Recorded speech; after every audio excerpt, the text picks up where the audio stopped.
A wedding day begins. Imagine waking before sunrise in a small European village sometime during the 13th century. The morning air is cool and damp. A thin mist hangs over the fields beyond the village.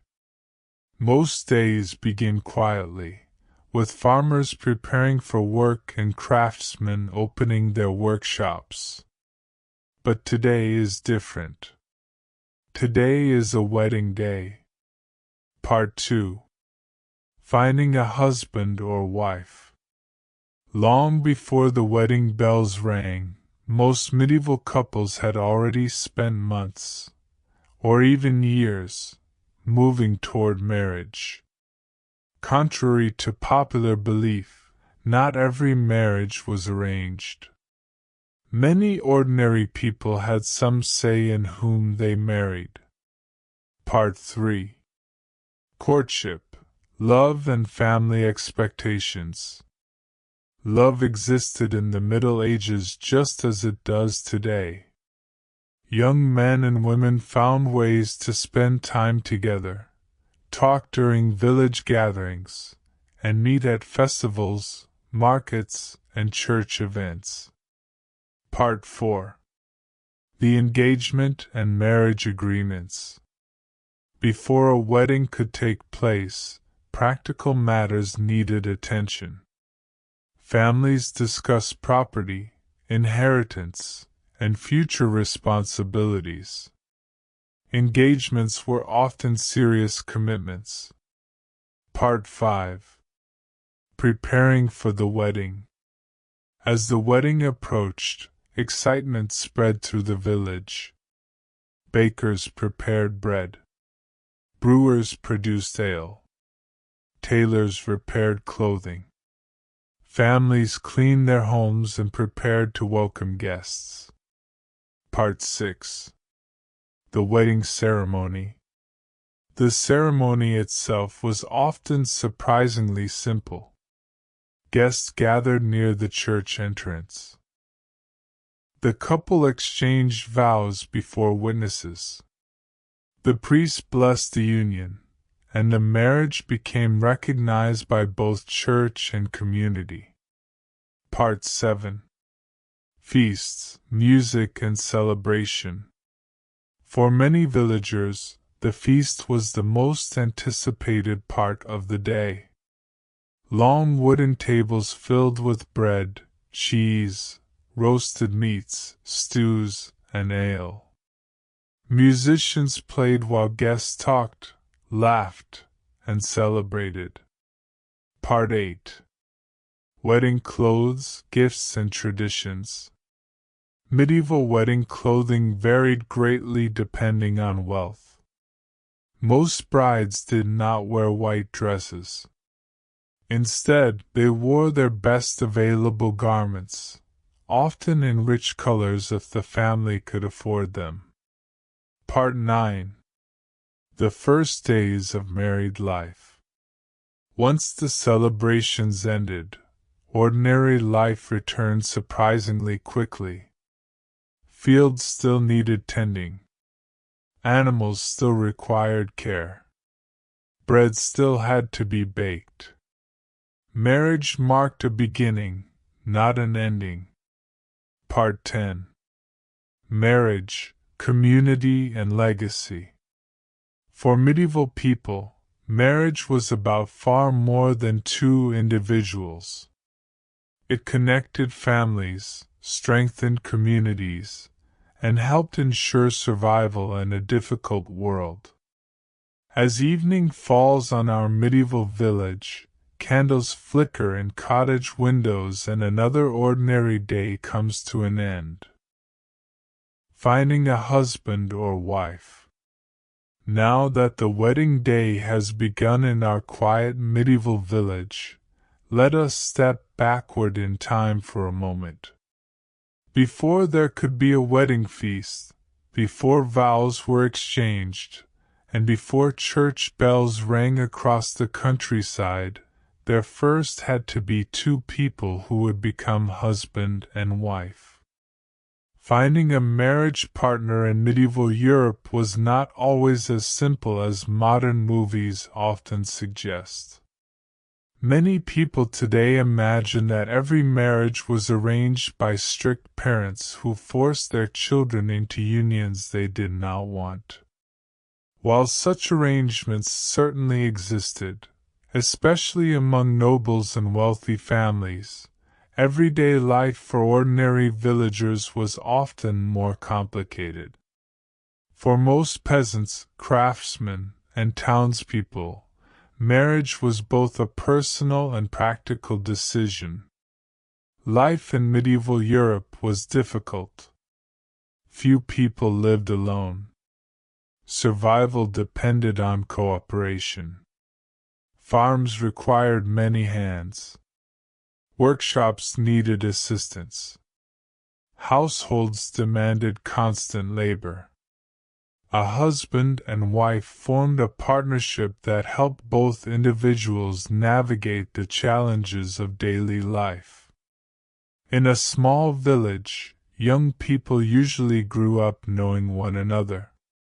They worked in nearby fields, attended the same church services, and participated in village celebrations together. Unlike modern dating, there were few opportunities to meet complete strangers. The pool of potential partners was often limited to nearby communities. Imagine a village with only a few hundred residents.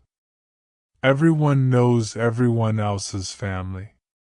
Children grow up together, watching one another mature into adulthood. By the time a young man or woman reached marriageable age, they were already familiar with many possible partners. Church gatherings were among the most important social occasions. Every Sunday, villagers attended religious services. These events brought people together from surrounding farms and settlements. After services ended, families often remained nearby to talk, exchange news, and strengthen community ties. For many young people, these gatherings provided valuable opportunities to observe potential future spouses. Markets also played an important role. Market days transformed otherwise quiet towns into bustling centers of activity. Merchants arrived with carts of goods. Farmers brought produce to sell. Craftsmen displayed their work. Travelers shared stories from distant places. For young men and women, markets offered something equally valuable: a chance to meet people. A crowded marketplace provided opportunities for brief conversations, exchanged glances, and introductions between families. Seasonal festivals were especially important. Throughout the year, villages celebrated religious holidays, harvest festivals, and community events. These occasions often included music, dancing, games, and shared meals. For many young people, festivals were among the few times when daily responsibilities relaxed enough to allow social interaction. As evening approached and music filled the village square, friendships could deepen and romantic interests sometimes began to develop. Of course, medieval courtship looked very different from modern dating. There were no restaurants, movie theaters, or smartphones. Instead, relationships developed gradually through shared experiences. A young man might help a family with harvest work. A young woman might speak with him during church gatherings. Families observed these interactions carefully. Reputation mattered enormously. In a world where communities were small and privacy was limited, nearly everyone knew something about everyone else. A person's honesty, work ethic, and family background were important considerations. Potential spouses were judged not only by appearance but also by their ability to contribute to household life. Could they work hard? Were they trustworthy? Did they belong to a respected family? These questions often mattered far more than romantic ideals. Economic realities influenced marriage decisions as well. A young man generally needed some means of supporting a household before marriage became practical. He might inherit land, work as a craftsman, or establish himself in a trade. Likewise, a young woman often brought valuable skills to the marriage. She might manage household finances, care for animals, prepare food, make clothing, or assist in family businesses. Marriage was not simply about companionship. It was a partnership designed to support daily survival. Yet despite these practical concerns, affection certainly existed. Historical letters, poems, and stories reveal that medieval people experienced love, attraction, excitement, and heartbreak just as people do today. Young men worried about impressing potential partners. Young women discuss romantic interests with friends and relatives. Parents hoped their children would find suitable matches. Human emotions have changed surprisingly little over the centuries. In towns and cities, opportunities for meeting potential spouses expanded somewhat. Larger populations meant more social connections and a greater variety of occupations. Apprentices working in workshops might meet people from different neighborhoods. Merchants interacted with visitors from distant places. Urban life created new possibilities that were less common in isolated villages. Still, family approval remained important. A marriage did not unite only two individuals. It connected households. It linked families. It created obligations and expectations that could last for generations. As a result, parents often played an active role in discussions about marriage. Some offered advice. Others provided introductions. A few exercised significant influence over their children's choices. The balance between personal preference and family involvement varied greatly depending on location, social class, and individual circumstances. Not everyone married young. While ages varied across regions and time periods, many ordinary people waited until they had sufficient resources to establish a household. This sometimes meant marrying later than modern audiences might expect. Economic stability often mattered more than age alone. By the time a couple decided to marry, they usually knew one another through years of shared community life. Their relationship had developed gradually through church gatherings, market days, seasonal celebrations, and countless ordinary encounters. Long before wedding bells echoed across the village, their story had already begun. And once both families agreed that the match was suitable, attention turned toward the next important stage. The engagement, the promises, and the preparations that would eventually lead to the wedding day itself. But before the feast, before the music, and before the vows, there were still many details to arrange. So let us continue our journey into the world of medieval marriage and discover how engagements brought two families together long before the ceremony ever began. Courtship, love, and family expectations. Before wedding vows could be exchanged and before families gathered for celebration, there was often a period of courtship. This was the time when two people came to know one another, at least within the limits allowed by medieval society. As we continue our quiet journey through a medieval village, imagine the passing of several seasons. The harvest has come and gone. Winter snow has covered the fields. Spring flowers have returned once again.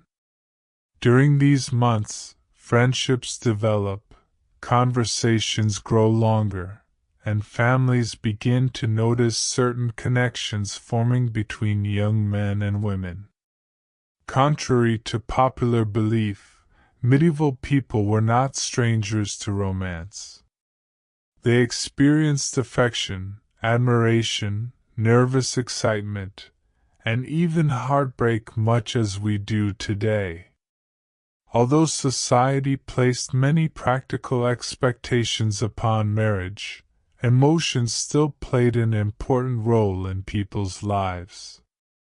A young man might find himself looking forward to church services not only for spiritual reasons but because he knew a particular young woman would be there. A young woman might secretly hope to encounter someone while visiting the market with her family. Such feelings were neither unusual nor uniquely modern. Human nature changes far less than technology. In villages, opportunities for private meetings were limited. Most interactions occurred in public settings where relatives, neighbors, and friends were nearby. Courtship often unfolded slowly and openly. Conversations might take place while collecting water, tending livestock, attending festivals, or helping with community tasks. The pace was generally slower than modern relationships. Weeks or months could pass between meaningful interactions. Patience was often unavoidable. Daily responsibilities occupied much of a person's time. There were animals to feed, fields to maintain, wood to gather, clothing to repair. Life left little room for constant socializing.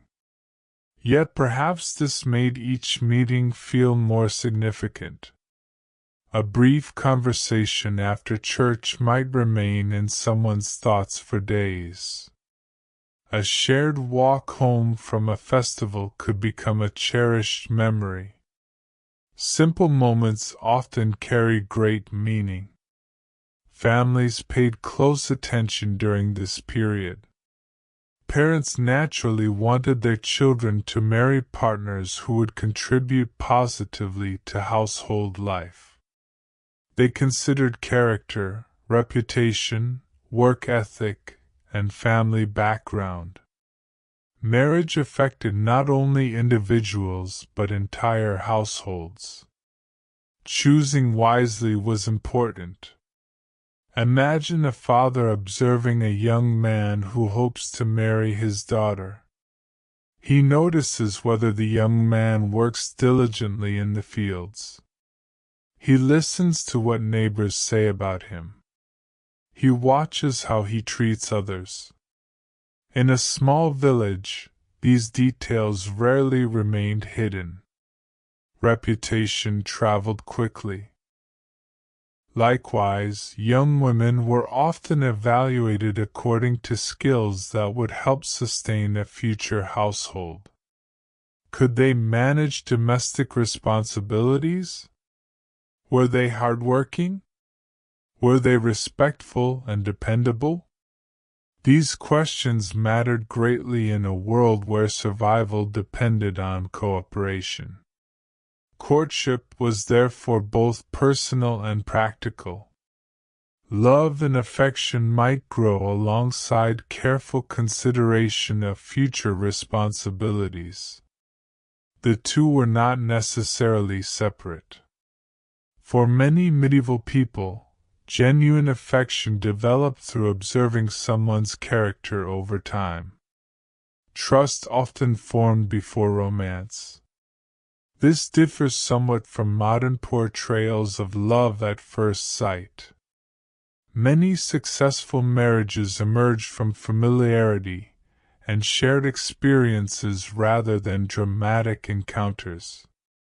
Seasonal festivals continued to provide opportunities for social interaction. These events brought excitement to village life.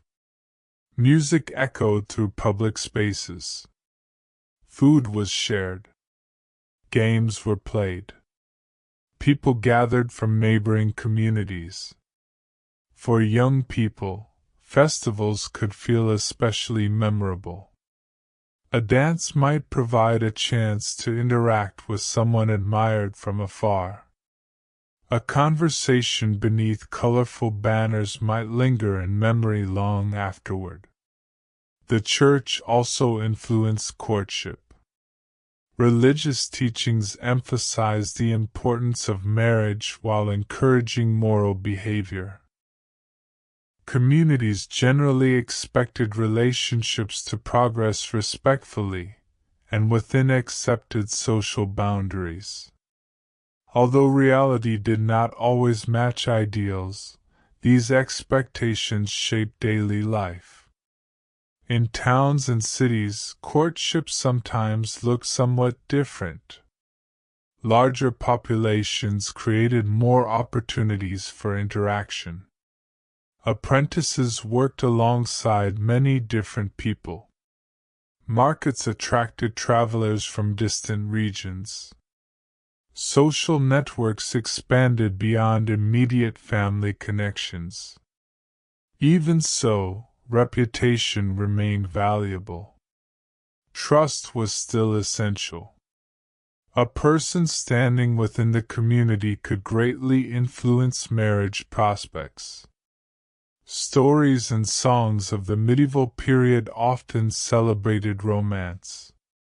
Poets wrote about longing, devotion, and admiration. Musicians performed ballads describing lovers separated by distance or circumstance. These works remind us that medieval people were not emotionless figures from history books. They dreamed. They worried. They hoped. They fell in love. Of course, not every courtship led to marriage. Sometimes families disagreed. Sometimes economic circumstances changed. Sometimes feelings were not returned. Disappointment and heartbreak existed then just as they do now. A young man might discover that the woman he admired intended to marry someone else. A young woman might watch a hoped-for relationship quietly fade away. Such experiences were part of life in every century. For those whose courtships succeeded, however, an exciting new stage approached. Families began discussing the future more seriously. Questions emerged. Could a household be supported? Where would the couple live? What resources would be available? How would responsibilities be shared? These practical concerns gradually transformed affection into plans. Plans became promises. And promises moved toward engagement. As months passed, anticipation slowly grew. Relatives exchanged conversations. Neighbors began to suspect that a wedding might soon take place. The young couple themselves likely felt a mixture of excitement and uncertainty. Marriage represented a major turning point.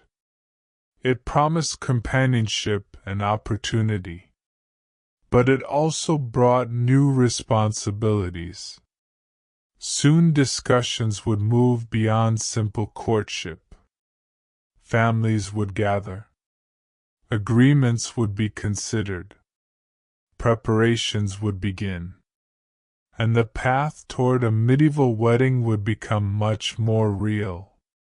So as evening settles gently over our village and candles begin to glow behind small cottage windows, let us continue onward to the next chapter of the story. The engagement, the promises, and the arrangements that transformed hopes into reality. Preparing for the wedding. The engagement has been announced. Families have reached their agreements. Neighbors have begun talking. And now, throughout the village, preparations quietly begin. The wedding may still be weeks away, but already the approaching celebration is becoming part of daily life. Unlike many modern weddings, medieval weddings rarely involved professional planners, rented venues, or elaborate decorations purchased from distant suppliers. Instead, nearly every aspect of the wedding depended upon the efforts of family members, friends, and the local community. A wedding was not simply an event. It was a communal project. Imagine waking in the village several days before the ceremony. The air smells faintly of wood smoke. Morning sunlight stretches across thatched rooftops. Chickens wander between cottages. From a nearby bakery comes the comforting scent of fresh bread. The village appears peaceful, yet beneath the surface there is a quiet sense of activity. Important preparations are underway. For many families, food was among the greatest concerns. Guests would be arriving. Relatives might travel from neighboring villages. Friends and community members would gather to celebrate.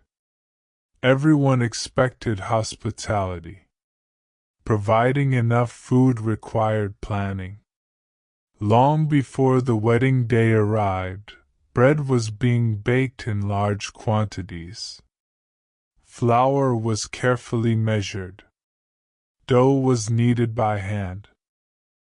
Loaves were prepared not only for immediate consumption but also for the coming feast. The work was time-consuming. Yet bread formed the foundation of nearly every medieval meal. No celebration would feel complete without it. Meanwhile, brewers were often busy as well. Ale was one of the most common drinks throughout medieval Europe. Water quality could sometimes be unreliable, and ale formed an important part of daily life for many people. Preparing enough ale for a wedding gathering required advance effort. Barrels needed attention. Ingredients had to be gathered. Fermentation required patience. By the time the wedding arrived, large quantities might be ready for guests to enjoy. In wealthier households, preparations could become even more extensive. Additional meats might be purchased. Spices could be acquired from merchants. Special dishes might be planned. For ordinary villagers, however, wedding feasts generally relied upon familiar local foods. Simple did not mean unimportant. Even modest celebrations represented significant efforts for families with limited resources. clothing preparations occupied much attention as well. Few medieval people owned large wardrobes. Most individuals possessed only a small number of garments. As a result, wedding clothing often involved carefully repairing, cleaning, and improving existing outfits. Tailors worked diligently. Needles moved through fabric. Worn seams were strengthened. Loose threads were removed. Families wanted to look their best for such an important occasion. For the bride especially, considerable attention might be devoted to appearance. Contrary to modern expectations, medieval brides usually did not wear white wedding dresses. The famous white wedding tradition would become popular centuries later. Instead, brides often wore their finest available clothing. If resources allowed, colorful garments were highly valued. Deep blues, reds, greens, and other rich colors could signal prosperity and celebration. Even when clothing remained simple, effort was made to ensure it appeared neat and respectable. Jewelry, when available, might also be prepared. Some families possessed treasured items passed down through generations. A necklace, a brooch, a decorative belt. These objects carried both practical and emotional significance. They connected the present celebration to family history. Guests required consideration too. Messages needed to be delivered. Invitations as we know them today did not exist. Instead, information spread through conversations, church announcements, family connections, and word of mouth. In small communities, news traveled surprisingly quickly. Soon everyone knew that a wedding was approaching. Children were often among the most excited participants. To them, weddings brought excitement, visitors, food, music, and a welcome break from routine. They watched preparations with curiosity. They listened to conversations. They speculated about the coming celebration.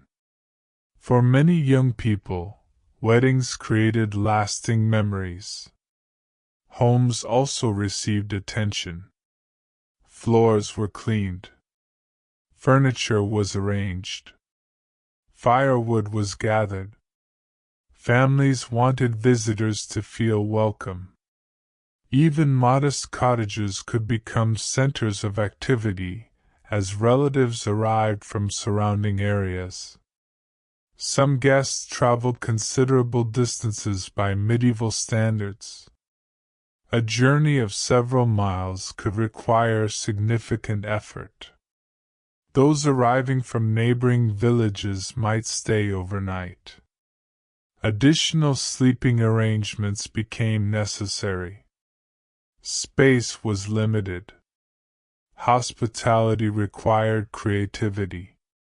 As preparations continued, excitement gradually spread through the community. The approaching wedding offered something different from ordinary daily life.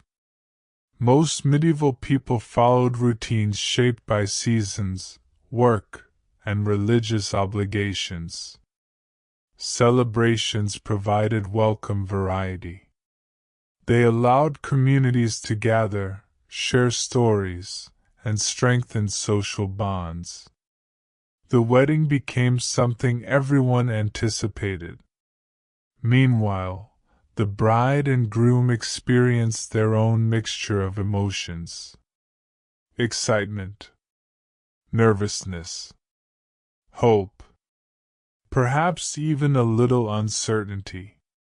Marriage represented a major life transition.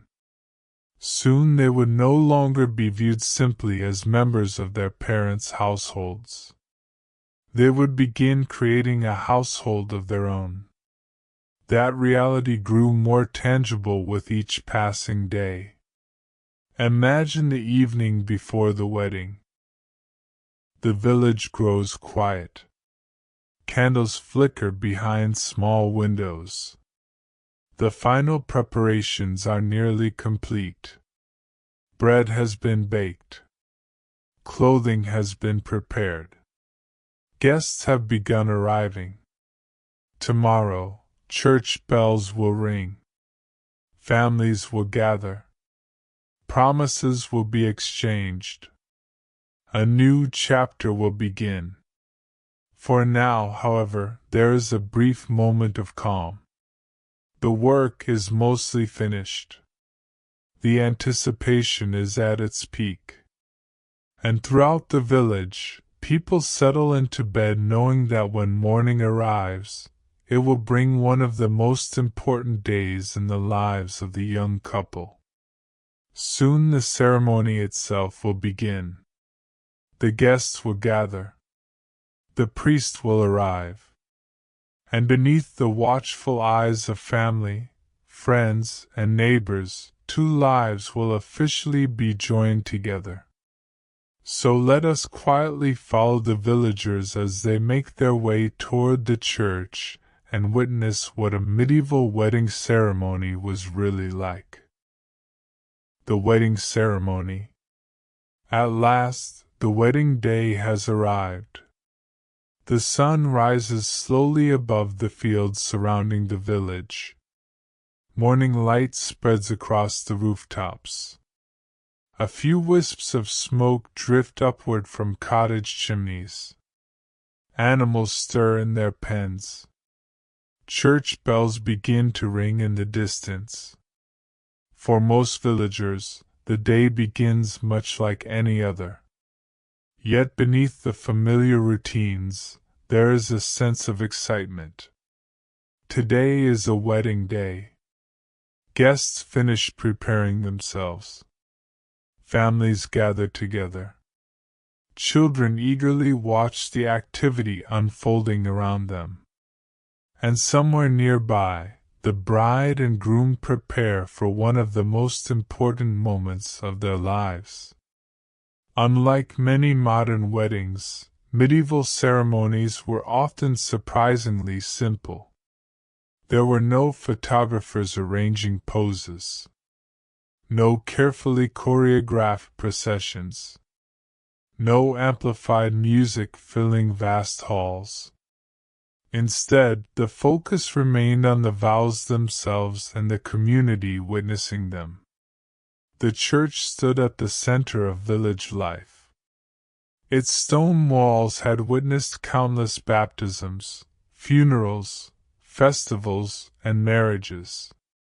For generations, villagers had gathered there during moments of both joy and sorrow. Now another important event was about to take place. As guests make their way toward the church, narrow pathways gradually fill with people. Friends greet one another. Relatives exchange news. Children whisper excitedly. Many guests have traveled from neighboring villages and are welcomed warmly. The atmosphere is cheerful but respectful. Everyone understands the significance of the occasion. The bride's family arrives. The groom's family arrives. Neighbors gather nearby. Soon a small crowd has formed around the church entrance. One detail often surprises modern audiences. In many parts of medieval Europe, wedding ceremonies frequently began outside the church itself rather than inside. The entrance to the church served as an important location. Here, before witnesses, key parts of the marriage ceremony could take place. Imagine standing among the gathered villagers. The church doors rise behind the couple. Sunlight illuminates the stone walls. The priest stands nearby. Family members watch attentively. The bride and groom face one another. A hush settles over the crowd. For a brief moment, even the children seem unusually quiet. Now come the vows. Words carried enormous importance in medieval society. A spoken promise made before witnesses could possess tremendous legal and social significance. Marriage depended upon consent.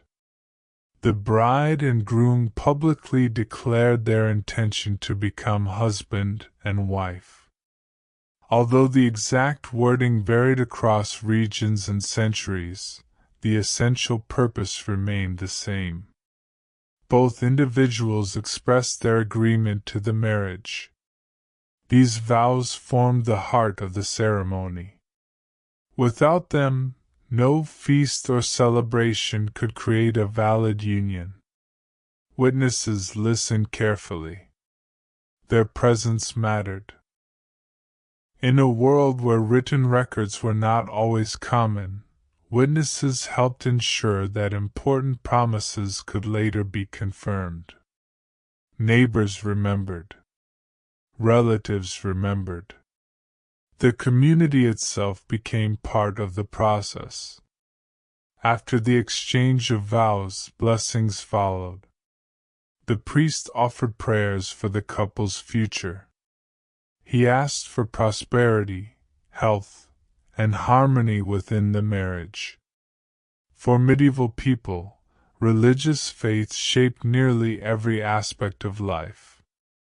Marriage was not viewed merely as a personal agreement. It carried spiritual meaning as well. The Church sought to guide and protect the new union. Many couples exchanged rings during the ceremony. Contrary to popular belief, wedding rings were not a modern invention. Rings had been used for centuries as symbols of commitment. Not every family could afford elaborate jewelry. Some rings were simple. Others were crafted from precious metals. Regardless of value, the symbolism remained powerful. A circle has no beginning and no end. For many people, it represented permanence and devotion. As the ceremony continued, prayers echoed softly through the church grounds. The gathered crowd listened. Some guests reflected on their own marriages. Older couples remembered weddings from decades earlier. Parents thought about the future awaiting the bride and groom. The moment connected generations. Soon the couple crossed the threshold of the church. Inside, sunlight filtered through small windows. Candles flickered gently. Stone walls created an atmosphere of quiet reverence. Additional prayers and blessings might take place depending on local customs. The interior of the church felt cool and peaceful compared to the activity outside. For a short time, attention focused entirely on the newly married couple. Marriage represented both continuity and change. The village remained the same. The church remained the same. The fields outside remained the same. Yet two lives had entered a new chapter. The significance of that change was not lost on those present. As the ceremony drew to a close, relief often mixed with happiness. Months of planning had finally reached their conclusion. The vows had been spoken. The blessings had been given. The marriage was now recognized by both church and community. The bride and groom emerged from the church as husband and wife. Outside, waiting guests greeted them warmly. Smiles spread through the crowd. Congratulations were offered. Laughter returned. The formal portion of the day was complete. Now attention began shifting toward another highly anticipated event. The feast. For many guests, this was the moment they had been eagerly awaiting. Food had been prepared for days. Ale was ready. Musicians stood prepared. Tables had been arranged. The celebration was about to begin. As villagers slowly make their way from the church toward the gathering place, the atmosphere becomes lighter and more festive. Conversations grow louder. Children run ahead. The scent of food drifts through the air. The wedding ceremony may be over, but the wedding day itself is far from finished. In fact, one of its most memorable chapters is only just beginning. The feast, the music, and the joyful celebrations that would continue long into the evening. At last, the wedding day has arrived. The sun rises slowly above the fields surrounding the village. Morning light spreads across the rooftops. A few wisps of smoke drift upward from cottage chimneys. Animals stir in their pens. Church bells begin to ring in the distance. For most villagers, the day begins much like any other. Yet beneath the familiar routines, there is a sense of excitement. Today is a wedding day. Guests finish preparing themselves. Families gather together. Children eagerly watch the activity unfolding around them. And somewhere nearby, the bride and groom prepare for one of the most important moments of their lives. Unlike many modern weddings, medieval ceremonies were often surprisingly simple. There were no photographers arranging poses. No carefully choreographed processions. No amplified music filling vast halls. Instead, the focus remained on the vows themselves and the community witnessing them. The church stood at the center of village life. Its stone walls had witnessed countless baptisms, funerals, festivals, and marriages. For generations, villagers had gathered there during moments of both joy and sorrow. Now another important event was about to take place. As guests make their way toward the church, narrow pathways gradually fill with people. Friends greet one another. Relatives exchange news. Children whisper excitedly. Many guests have traveled from neighboring villages and are welcomed warmly. The atmosphere is cheerful but respectful. Everyone understands the significance of the occasion. The bride's family arrives. The groom's family arrives. Neighbors gather nearby. Soon a small crowd has formed around the church entrance. One detail often surprises modern audiences. In many parts of medieval Europe, wedding ceremonies frequently began outside the church itself rather than inside. The entrance to the church served as an important location. Here, before witnesses, key parts of the marriage ceremony could take place. Imagine standing among the gathered villagers. The church doors rise behind the couple. Sunlight illuminates the stone walls. The priest stands nearby. Family members watch attentively. The bride and groom face one another. A hush settles over the crowd. For a brief moment, even the children seem unusually quiet. Now come the vows. Words carried enormous importance in medieval society. A spoken promise made before witnesses could possess tremendous legal and social significance. Marriage depended upon consent. The bride and groom publicly declared their intention to become husband and wife. Although the exact wording varied across regions and centuries, the essential purpose remained the same. Both individuals expressed their agreement to the marriage. These vows formed the heart of the ceremony. Without the wedding feast and celebration. The wedding ceremony has ended. The vows have been spoken. The blessings have been given. The bride and groom are now husband and wife. As guests leave the church and make their way back through the village, a different kind of excitement begins to take hold.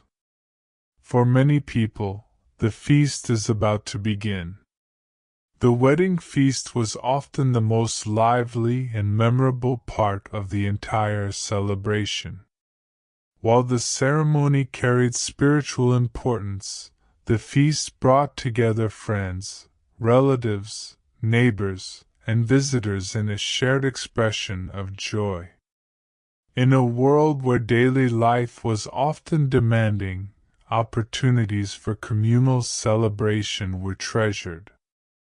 Imagine the scene. Long wooden tables have been arranged either inside a large hall, within a barn, or perhaps outdoors if the weather is favorable. Benches line both sides. Clay cups, wooden bowls, and simple plates have been set out. Candles flicker gently despite the daylight. The scent of freshly baked bread hangs in the air. Guests begin taking their seats. Conversations fill the space. Children weave between groups of adults. Laughter grows louder. The atmosphere feels warm and welcoming. Food occupies the center of attention. For days, families have been preparing. Now their efforts are finally visible. Large loaves of bread are placed upon the tables. Cheese, butter, and seasonal vegetables are distributed among guests. Stews simmer in heavy pots. Roasted meats appear whenever families can afford them. The exact menu varies greatly depending upon wealth, region, and season. A noble wedding might feature elaborate dishes and imported spices. A peasant wedding would generally offer simpler fare. Yet even modest meals could feel abundant by the standards of everyday life. What mattered most was sharing. Guests pass food to one another. Bowls move up and down the table. People eat slowly while talking with friends and relatives. The feast is not rushed. There is time to enjoy both the food and the company. Ale flows generously. Throughout much of medieval Europe, ale formed an ordinary part of daily life. At a wedding feast, however, it contributed to the celebratory atmosphere. Cups are raised. Toasts are offered. Stories are shared. The mood becomes increasingly cheerful as the afternoon progresses. Music soon follows. A wedding without music would feel incomplete. Local musicians may arrive carrying simple instruments. Perhaps a fiddle, a flute, a harp, a drum. The melodies are familiar to the gathered guests. Some songs have been played at celebrations for generations. As music fills the room, conversations pause briefly. People listen. Feet tap beneath the tables. Smiles spread across faces. Eventually dancing begins. Not everyone participates. Some older guests remain seated, content to watch. Others eagerly join the festivities. Children often imitate the adults, attempting their own versions of the dances. The room fills with movement and laughter. For a few hours, ordinary worries seem distant. Harvest concerns, work responsibilities, financial troubles. These matters have not disappeared.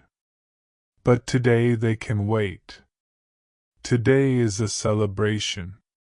The bride and groom naturally receive much attention. Guests offer congratulations. Advice is shared, whether requested or not. Relatives recount stories from their own marriages. Friends joke and laugh. The newlyweds move from table to table, speaking with guests and expressing gratitude. It is likely an exhausting experience. Yet it is also one they will remember for many years. One of the most important functions of the feast is social rather than culinary. The gathering strengthens community bonds. People who have not seen one another for months reconnect. Families meet and become acquainted. Old friendships are renewed. New relationships begin.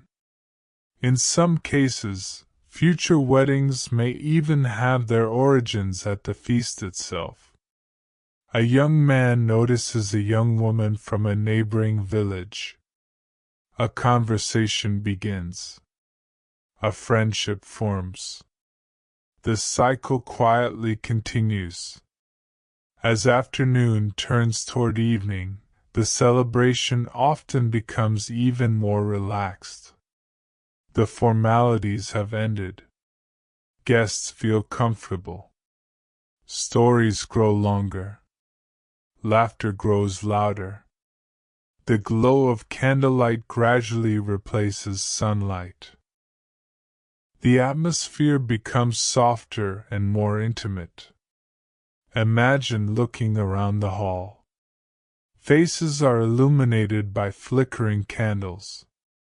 Wooden beams disappear into the shadows above. Music drifts through the room. Outside, the sky begins changing color as the sun slowly descends toward the horizon. For many medieval people, moments like these were precious. Life could be difficult. Work was demanding. Comforts were limited. Yet gatherings such as wedding feasts offered something equally valuable. A sense of belonging. A reminder that no one faced life's challenges entirely alone. Communities survived because people supported one another. Weddings celebrated that truth. Of course, not every wedding feast was perfectly peaceful. Large gatherings sometimes produced disagreements. Too much ale occasionally led to arguments. Children became restless. Unexpected problems arose. Human nature has always been wonderfully consistent. Yet most wedding celebrations are remembered for their happiness rather than their difficulties. As darkness settles outside, candles continue burning. The feast gradually begins winding down. Some guests prepare for the journey home. Others remain overnight with relatives. The musicians play a few final songs. Conversations grow quieter. The excitement of the day slowly gives way to contentment. The wedding feast has fulfilled its purpose. People have eaten well. Stories have been shared. Friendships have been strengthened. And the community has come together to celebrate the beginning of a new marriage. But before we leave the wedding day behind entirely, there are still several fascinating details to explore. The clothing, the rings, the gifts, and the traditions that made medieval weddings unique. So let us remain a little longer in our candlelit hall and discover the customs that surrounded marriage in the medieval world. Wedding clothes, rings, gifts, and traditions. As the wedding feast continues and the sounds of conversation echo through the hall, let us take a closer look at some of the details that made medieval weddings unique. Many modern weddings are remembered for elaborate dresses, expensive jewelry, carefully chosen decorations, and countless photographs. In the medieval world, things were often much simpler. Yet simplicity did not make these traditions any less meaningful. Imagine arriving at a medieval wedding as a guest. One of the first things you would notice is the clothing. Contrary to a popular modern belief, most medieval brides did not wear white wedding dresses. The tradition of white bridal gowns would not become widespread until many centuries later. Instead, brides generally wore the finest clothing available to them. For wealthy families, this might include garments made from expensive fabrics and decorated with embroidery. For ordinary villagers, it often meant wearing their best dress, carefully cleaned and repaired for the occasion. Color was highly valued.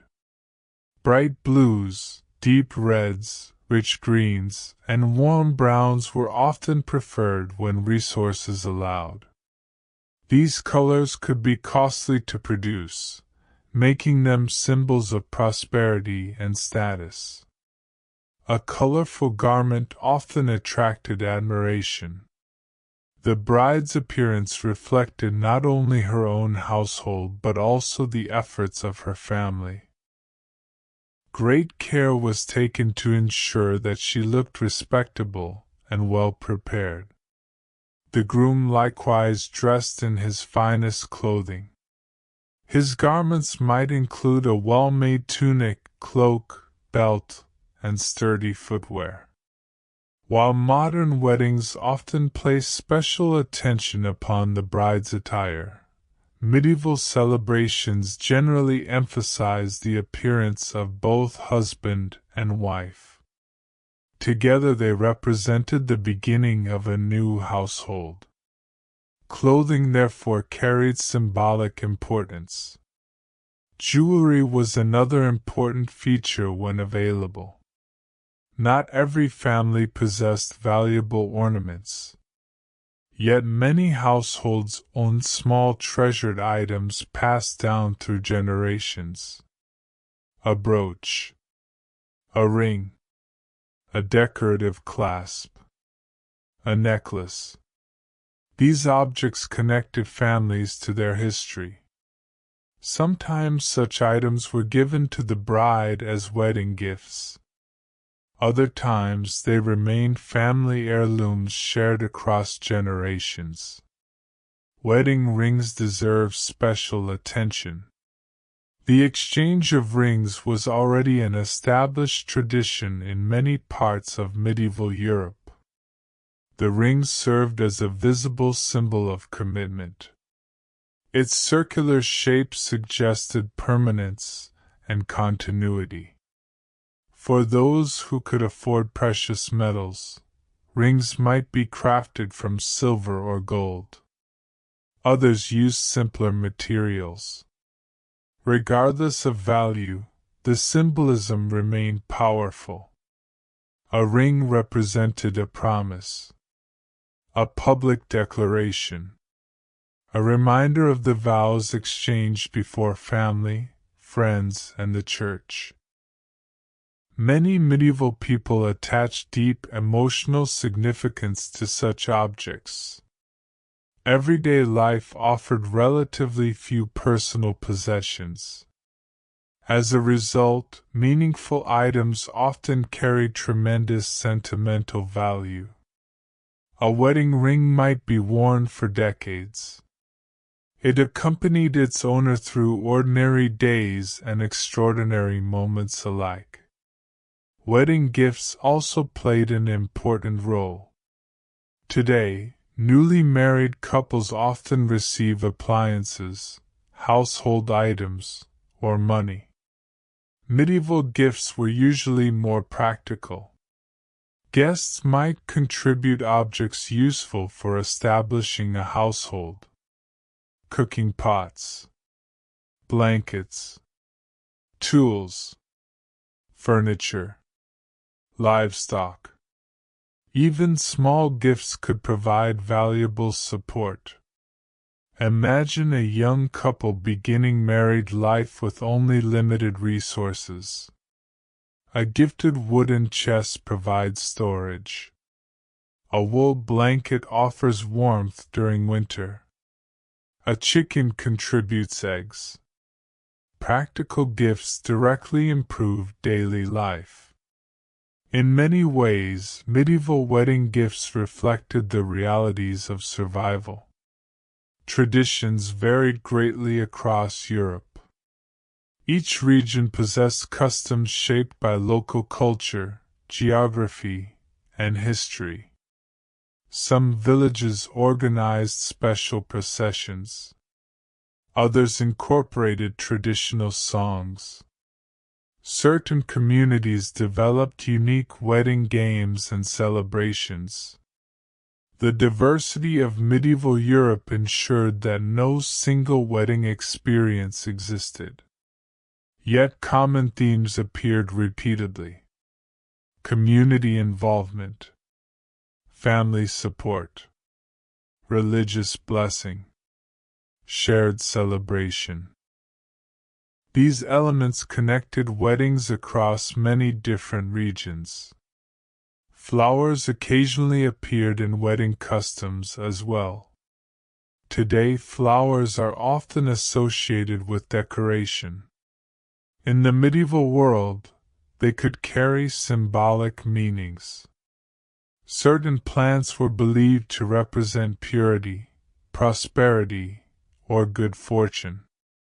Fresh flowers also added beauty and fragrance to celebrations. When available, they helped transform ordinary spaces into festive environments. Music, too, contained traditional elements.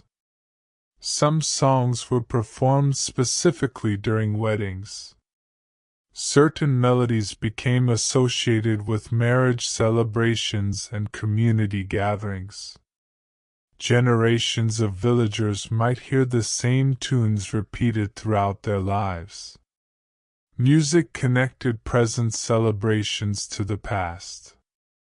It reminded people that they were participating in customs older than themselves. One fascinating aspect of medieval wedding traditions is how much they relied upon participation rather than observation.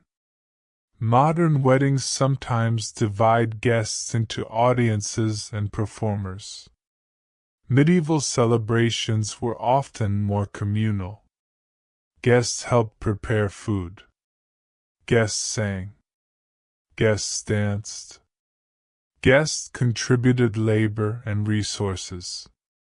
Everyone played a role. The wedding belonged to the community as much as it belonged to the couple. As evening deepens and candlelight fills the hall, these traditions become woven together. The bride's carefully prepared clothing, the groom's polished belt and cloak, the exchanged rings, the practical gifts, the familiar songs. Each element contributes to the larger story. A story about family. A story about community. A story about beginning a new life together. Eventually, however, even the most joyful celebrations must come to an end. The candles burn lower. The music grows quieter. Guests begin preparing for their journeys home. Tomorrow will bring another ordinary day. Fields will need tending. Animals will require care. Workshops will reopen. And for the newly married couple, an entirely new chapter of life will begin.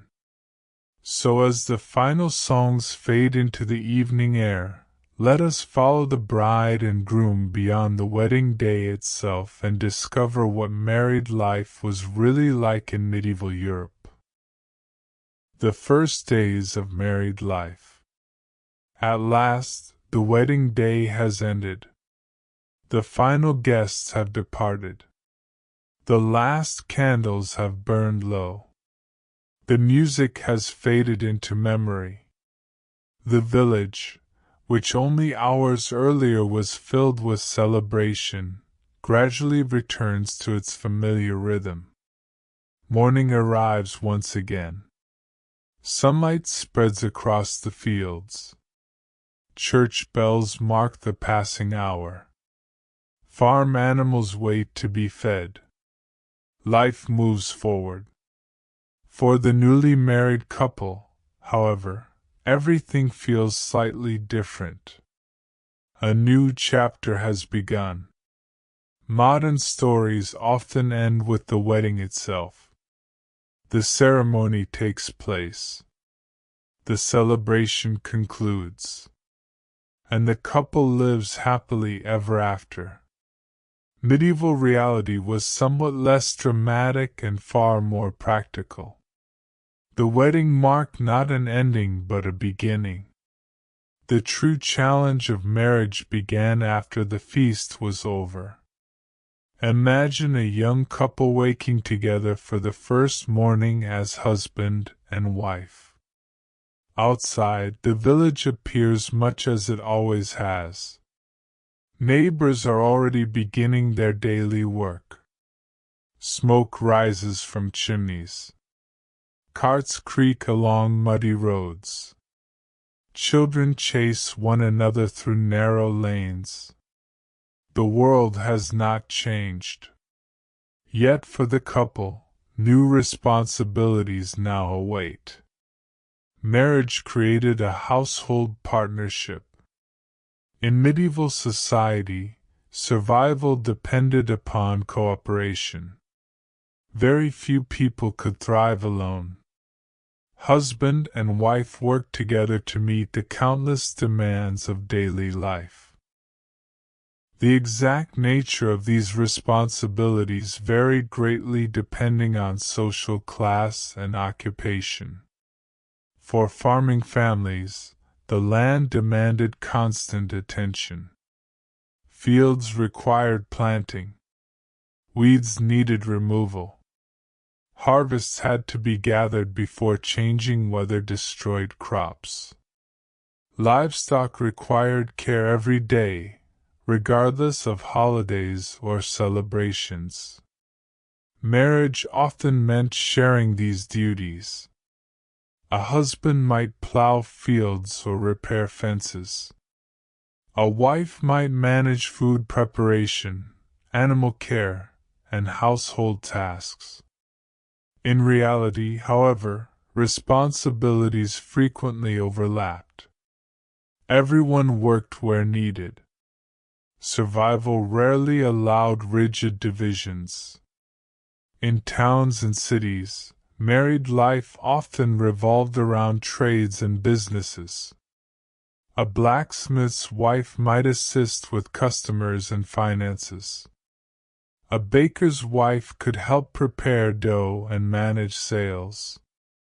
A merchant's spouse might oversee inventory or household accounts. Marriage created economic partnerships as well as personal ones.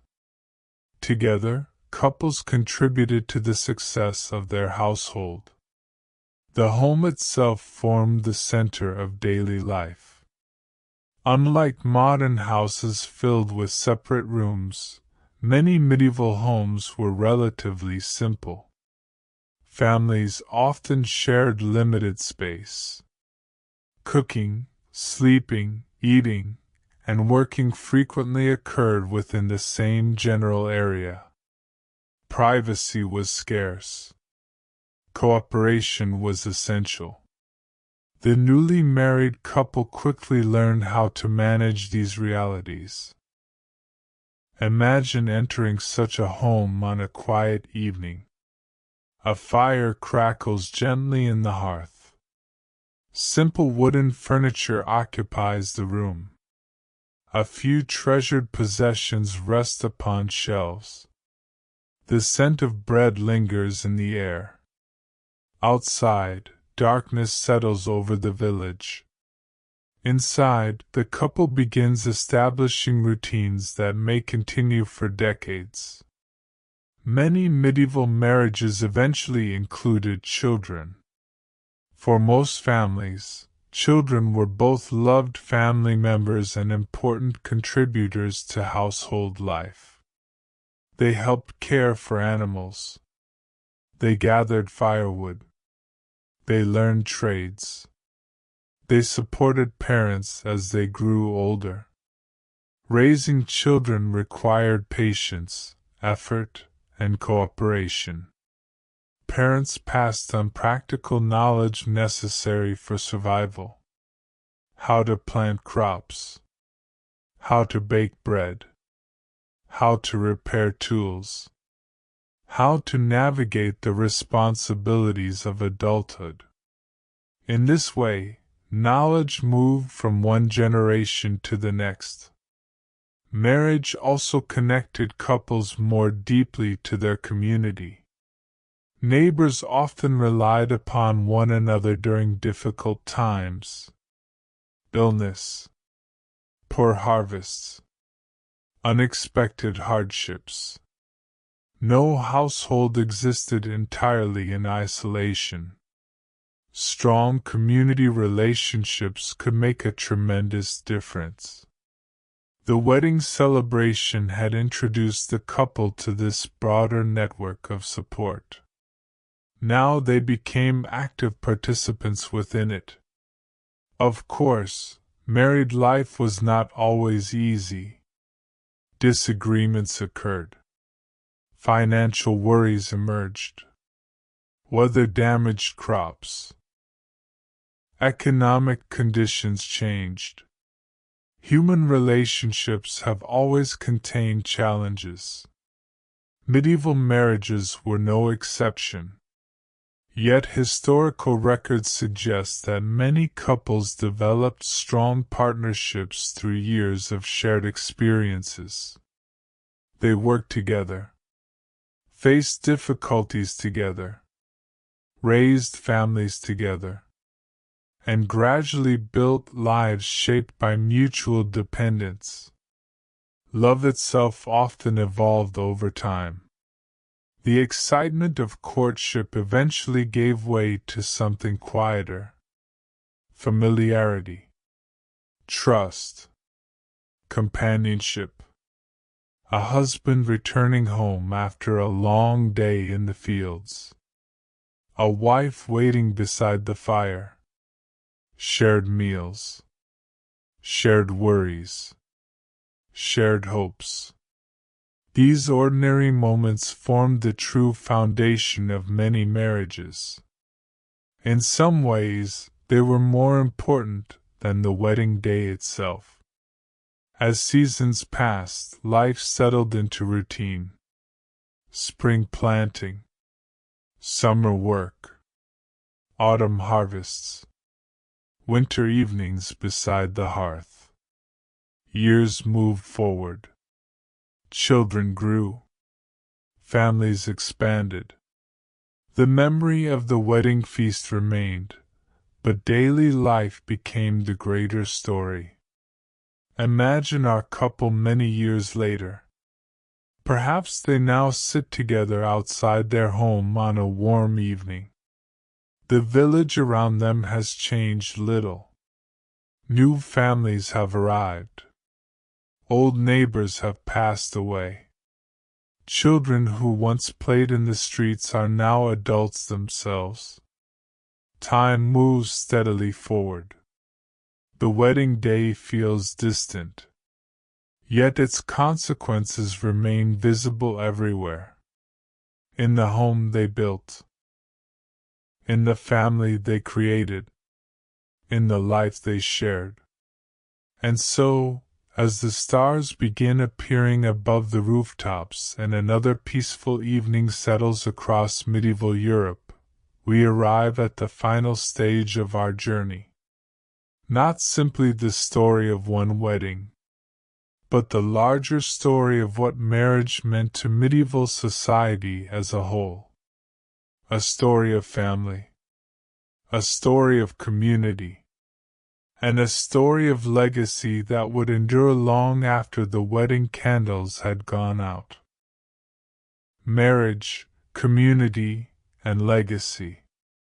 As our journey through the world of medieval weddings begins to draw to a close, let us spend a few quiet moments reflecting on what marriage truly meant to the people of medieval Europe. We have witnessed the courtship, the engagement, the preparations, the ceremony, the feast, and the first days of married life. Now, as evening settles over our imaginary village and the sounds of daily work fade into the distance, we can step back and see the larger picture. For medieval people, marriage was never simply about one day. It was never only about a celebration. Nor was it only about a bride, a groom, or a wedding feast. Marriage was one of the foundations upon which medieval society was built. Imagine standing on a hill overlooking a village sometime in the year 1250. Below you, smoke rises gently from dozens of cottages. Fields stretch across the countryside. A church tower stands at the center of the community. Narrow roads connect homes, farms, workshops, and marketplaces. At first glance, the village appears ordinary. But beneath this peaceful scene exists a network of relationships that holds everything together.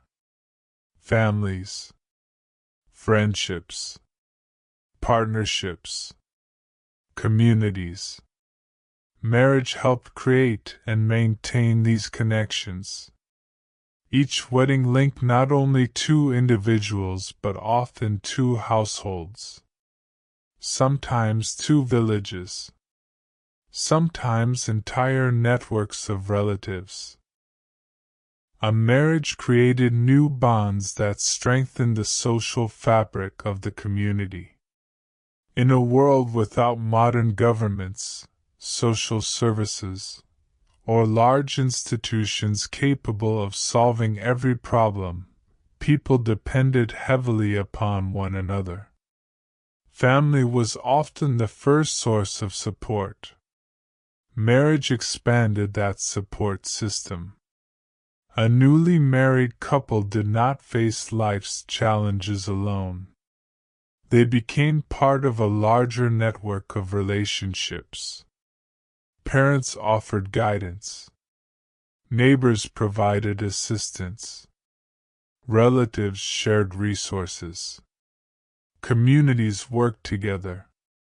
These connections help people survive difficult times, a poor harvest, an illness, a harsh winter, unexpected hardship. Such challenges could threaten any household. Strong family ties often made the difference between success and failure. Marriage helped create those ties. For this reason, weddings mattered to everyone, not just the bride and groom. The entire community had a stake in the success of the marriage. Guests who attended the ceremony were not merely spectators. They were witnesses to the formation of a new household. They were participants in the future of the village itself. The children born from these marriages would eventually become farmers, craftsmen, merchants, and parents themselves. One generation gave rise to the next. The cycle continued. In this way, marriage became part of a much larger story. A story that stretched across centuries. Imagine a grandmother attending her granddaughter's wedding. As she watches the ceremony, she remembers her own wedding many decades earlier. The church is the same. The village is the same. Many traditions remain unchanged. For a moment, past and present seem to meet. History is not only found in books and castles. It is found in ordinary lives, in families, in memories passed from one generation to the next. Most medieval people never became kings, queens, or famous historical figures. Their names were rarely recorded. Their stories were seldom written down. Yet they formed the vast majority of society. They planted crops, raised children, built homes, prepared meals, attended weddings, and lived lives filled with hopes, fears, joys, and challenges much like our own. When we study medieval weddings, we are not simply studying ceremonies. We are studying people. Ordinary people. People who laughed during wedding feasts. People who worried about the future. People who dreamed of happiness and security. People who wanted the best for their families. In many ways, they were not so different from us. The clothing has changed. The technology has changed. The world itself has changed. Yet the desire for companionship, belonging, and family remains remarkably familiar. Across the centuries, these human experiences connect us. As darkness settles fully over our medieval village, windows begin glowing with candlelight. Families gather around evening meals. Children grow sleepy after long days of activity. Farm animals settle into their shelters. The church bell rings softly one final time. The wedding celebration has ended. The guests have returned home. The newly married couple begins their new life together. Tomorrow will bring ordinary tasks. Work will continue. The seasons will continue their endless cycle. Years will pass. Children may be born. Grandchildren may follow. Life will unfold quietly, day by day. And perhaps that is the most important lesson hidden within the history of medieval weddings. The wedding itself was only a single day. What truly mattered was everything that came after. The shared meals. The hard work. The small acts of kindness. The years spent building a life together. History often focuses on great battles, powerful rulers, and dramatic events. But most people throughout history experienced something far simpler. They built families. They formed communities. And they lived ordinary lives that, when viewed together, shaped the world we know today. So as our journey comes to an end, let us leave the village exactly as we found it. Quiet. Peaceful. Resting beneath a star-filled medieval sky. The candles burn low. The roads grow empty. The church stands silent in the moonlight. And somewhere behind a softly lit window, a newly married couple begins the first chapter of a life they will share together. Thank you for joining this gentle journey through the boring history of medieval weddings. Now, as the village sleeps and the centuries drift quietly behind us, you may allow your thoughts to slow, your eyes to grow heavy, and your mind to wander peacefully into the night. Good night.